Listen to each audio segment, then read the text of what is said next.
Oi, gente, tudo bom? Eu queria primeiramente agradecer aí o convite da Lua Serena, né? E também diretamente da Pandora e da Josiane para participar aí do quadro Espiral das Bacantes, aí, né, aliás, Espiralando com as Bacantes, no vlog Espiral das Bacantes. Eu achei o convite de uma gentileza ímpar e me senti assim muito lisonjeado. Então espero poder contribuir aí com vocês. E peço desculpa, estou um pouco rouco, mas vamos lá. O tema que eu escolhi para a gente estar conversando a respeito, né, foi o seguinte: do que é feito o seu ritual, né? De forma ou de essência? Por que eu acho esse tema importante? Porque é uma coisa que me chama muita atenção. E assim, está muito presente na mídia, na internet, formas fáceis e rápidas e simples é o mais complicado talvez, de fazer algum ritual, se tornar um bruxo, bruxa. E o pior, muita gente explora isso, como é que se diz assim, às custas da preguiça e do dinheiro da pessoa que se submete a esse tipo de coisa, né?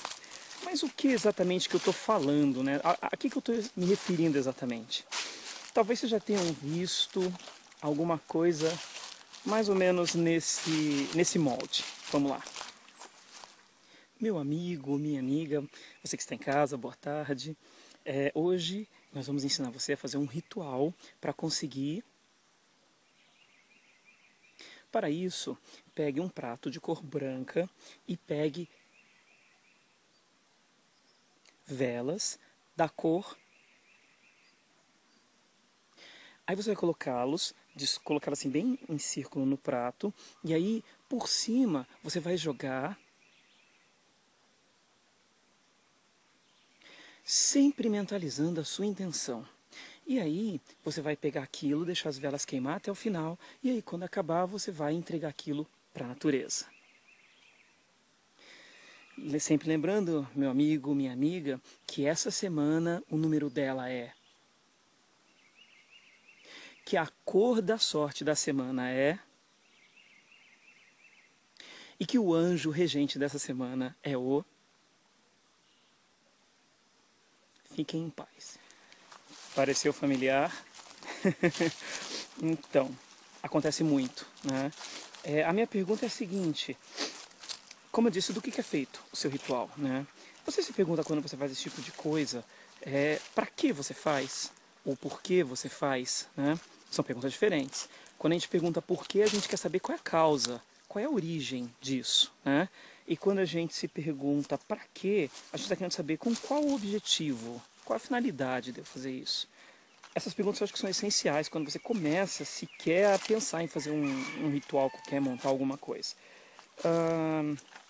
A gente pode pensar o seguinte: ah, não, esse tipo de coisa são para pessoas que não leem, esse tipo de formato que não explica nada são para pessoas que não estão ligados com o ocultismo. Porque, não, eu sou uma pessoa que leio, eu sou um ocultista, um Wiccan, um bruxo, bruxa, seja o que for, que sei das coisas, e as minhas coisas são diferentes, eu não repito a coisa, eu não reduzo o meu ritual a uma simpatia, independente do valor que as simpatias realmente tenham, né?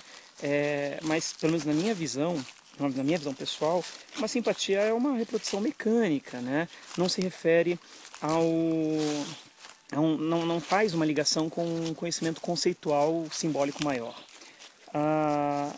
E a gente de repente pode pensar: não, meu ritual não se resume a isso. Será mesmo? Quantos de vocês, quando vão fazer o ritual, traçam um círculo mágico? Um monte de gente aí deve ter levantado a mão. Eu traço. Legal. Mas por que não um quadrado mágico? Ou um triângulo mágico? Por que um círculo exatamente? Né? Vocês sabem, vocês já fizeram essa pergunta? Tá. Talvez seja interessante descobrir por quê. E quando você faz um círculo mágico, ainda pegando no pé dos pagãos, né? Você vai e invoca os quatro cantos, norte, sul, leste, oeste, que estão ligados à terra, fogo, ar e água. Beleza, mas por que eles têm essa ligação? Qual é o simbolismo deles, né? Isso pode ser modificado? a posição deles pode ser modificada.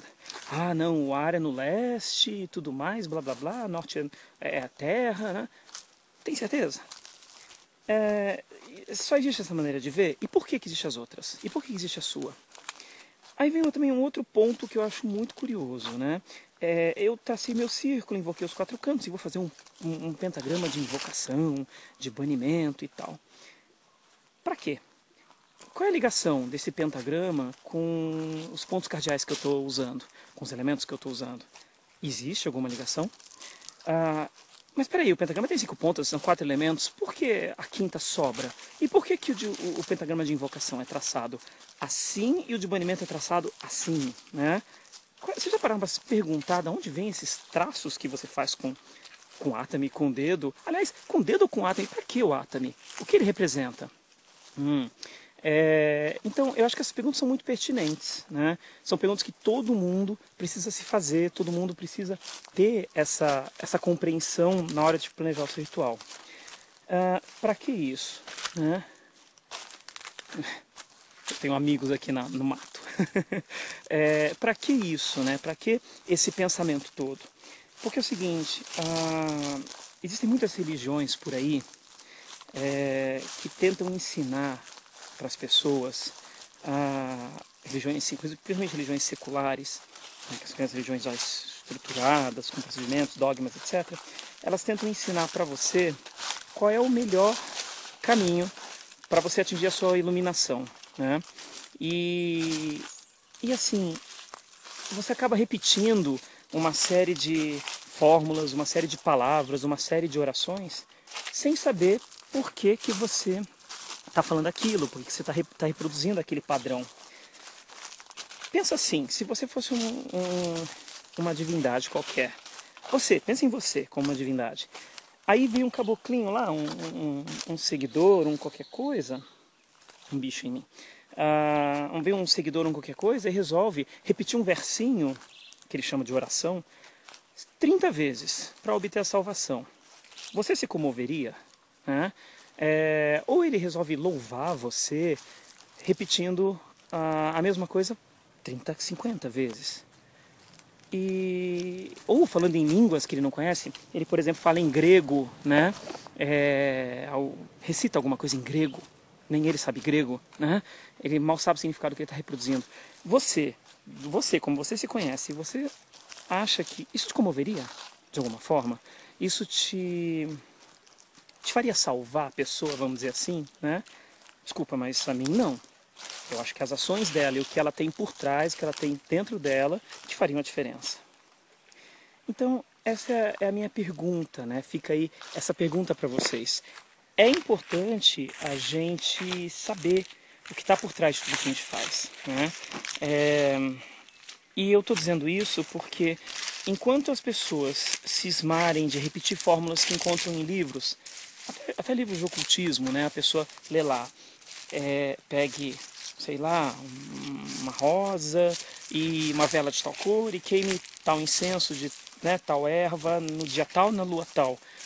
Enquanto a pessoa fizer isso, ela vai continuar na forma, ela não vai para a essência. Ela não vai saber para que serve as coisas que ela está fazendo de verdade. Uhum. E aquilo pode ter um certo efeito porque você mexe com energias das coisas, né, que estão à sua volta. Mas será que aquilo você consegue atingir tudo que você poderia ter atingido naquele ritual se você tivesse feito com uma consciência maior? Aí você pode me perguntar, tá, mas com qual finalidade, afinal de contas, né? Se o lance é perguntar por quê e pra quê de tudo que a gente faz, pra que eu vou fazer isso então? Pra que eu vou me preocupar tanto em localizar a origem das coisas, entender esses símbolos que eu uso? Por um motivo.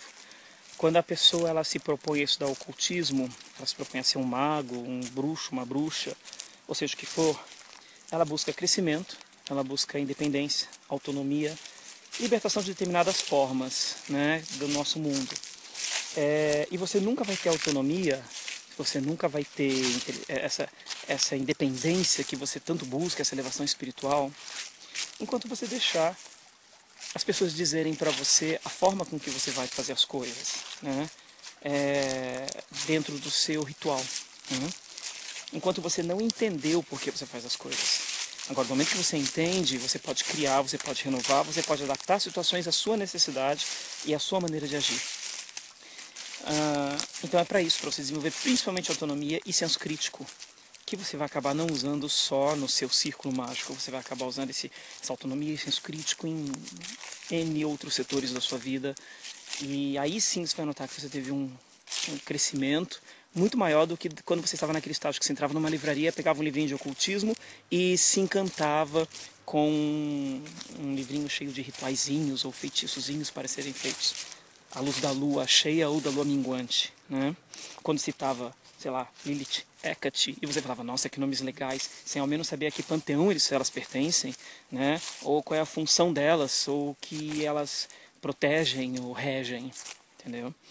Então fica aí mais uma dica, fica aí, pelo menos o meu ponto de vista, da necessidade de você tirar, você ultrapassar, você transcender a forma e se agarrar sempre na essência dos conceitos que você trabalha, sempre. E aí então eu deixo essa pergunta para vocês. Do que é feito o ritual de vocês? De forma ou de essência? Tá joia? Um abração para todos. Tchau, tchau.